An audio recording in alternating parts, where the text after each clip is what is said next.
Pada masa dinasti Song, ibu kota Kaifeng bersinar terang oleh kemewahan.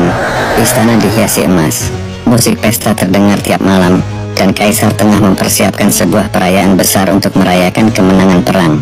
Para pejabat sibuk mengatur jamuan, berlomba-lomba membawa hadiah serta kata-kata pujian demi menyenangkan hati penguasa. Namun di balik tembok istana yang megah, desa-desa rakyat jelata dipenuhi tangisan dan penderitaan. Untuk membiayai pesta, pejabat keuangan mengusulkan pajak tambahan. Bagi bangsawan dan pedagang besar, jumlah itu tak berarti. Tetapi bagi petani miskin yang sawahnya kering, bagi buruh yang hanya mengandalkan upah kecil, dan bagi pedagang kecil yang nyaris bangkrut, pajak itu adalah beban yang tak tertanggungkan. Musim paceklik membuat panen gagal.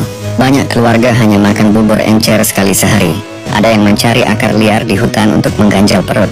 Tak sedikit pula yang menjual anak-anaknya kepada tuan tanah demi sepotong roti. Tangisan itu tak terdengar oleh pejabat lokal. Semua takut, semua tunduk pada perintah istana. Namun di tengah putus asa, rakyat mengingat satu nama, Bao Zhang, sang hakim berwajah hitam berhati emas. Mereka percaya jika ada satu orang yang mau menentang kebijakan zalim, itu hanyalah dirinya. Maka dikumpulkanlah sebuah petisi. Karena tak punya tinta, mereka melukai jari dan menuliskan huruf demi huruf dengan darah. Kalimatnya sederhana tapi menembus hati siapapun yang membacanya. Jika langit punya mata, biarkan rakyat ini tetap hidup.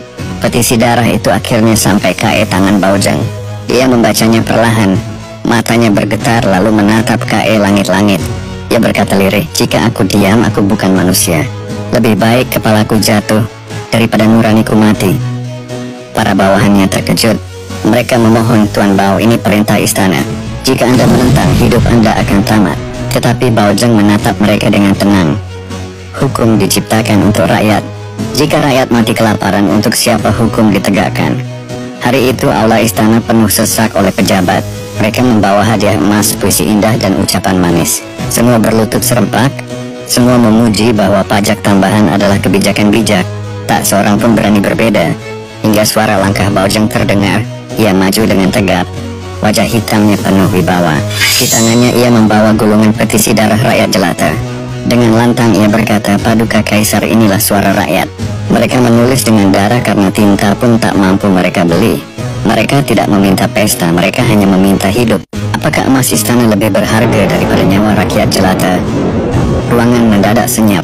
Seorang pejabat berteriak, Bao Zhang lancang. Bagaimana kau berani menentang kehendak istana? Namun Bao Zhang berdiri tegak, menatap lurus ke arah tahta naga. Suaranya bergema. Jika hukum hanya berlaku bagi orang kaya, maka aku tidak pantas disebut hakim. Biarlah kepalaku dipenggal. Asal jeritan rakyat ini sampai ke telinga langit. Kaisar terdiam dan wajahnya tegang. Tangan menggenggam kursi naga.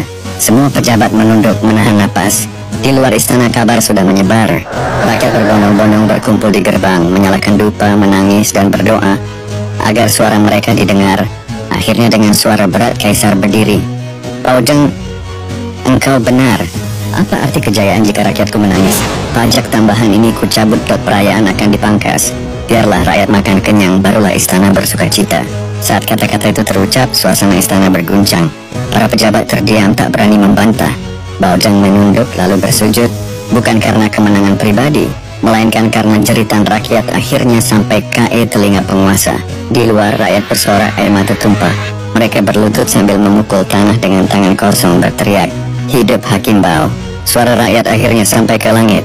Malam itu ribuan lilin dinyalakan di jalan-jalan Kaifeng, bukan untuk pesta kaisar, melainkan untuk doa syukur atas keberanian seorang hakim yang rela mempertaruhkan nyawa demi rakyat kecil. Sejak hari itu nama Bao Zhang dikenang abadi. Ia bukan hanya hakim, ia adalah suara rakyat di telinga kaisar, benteng terakhir melawan keserakahan istana. Dalam dunia penuh ketidakadilan, pernah ada seorang pria berwajah hitam yang berdiri sendirian, dan keberaniannya membuat langit pun berpihak.